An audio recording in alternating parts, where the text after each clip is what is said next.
abla bir. 7 sınıf kız. 7 bir kız. İki kız. Kaç? 9. sınıf var?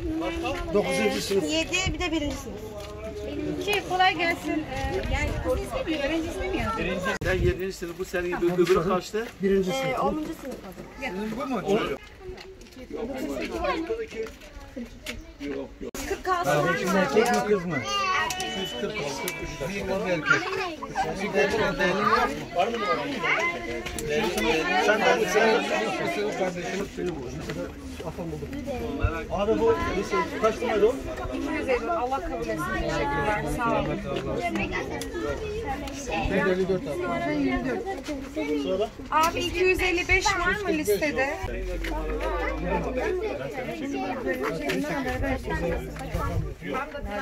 Yazdıkları insanlar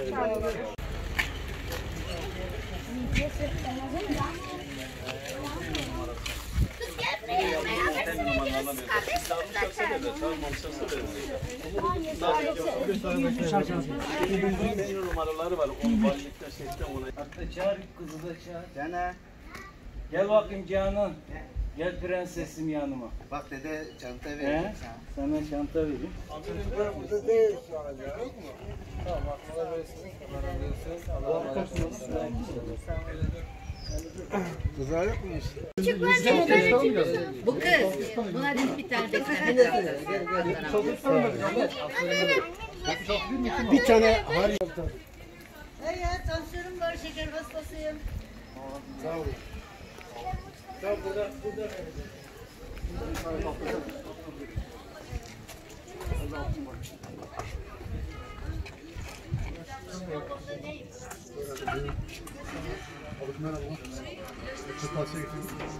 Kızım erkek mi sizin ki?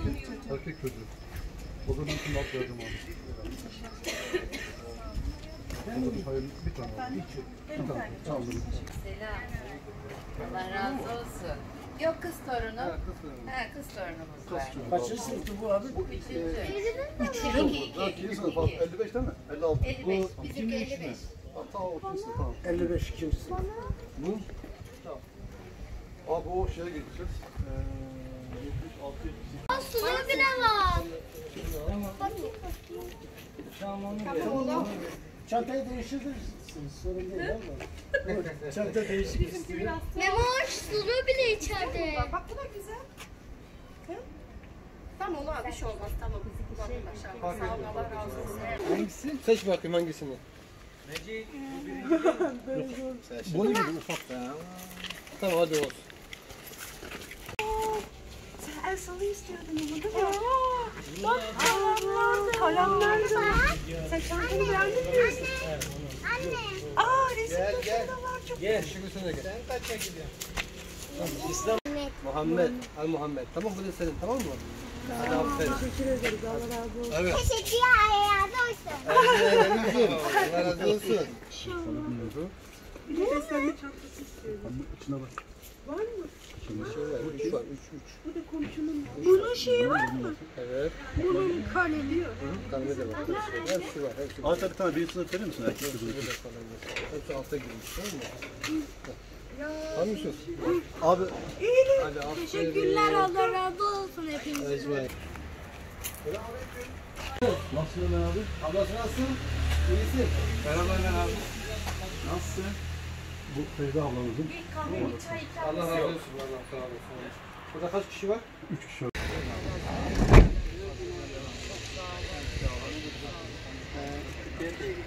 Abla şu an yardımcı yok musun şu an? Teşekkür ederim. Gelin bir şey ikram edeyim.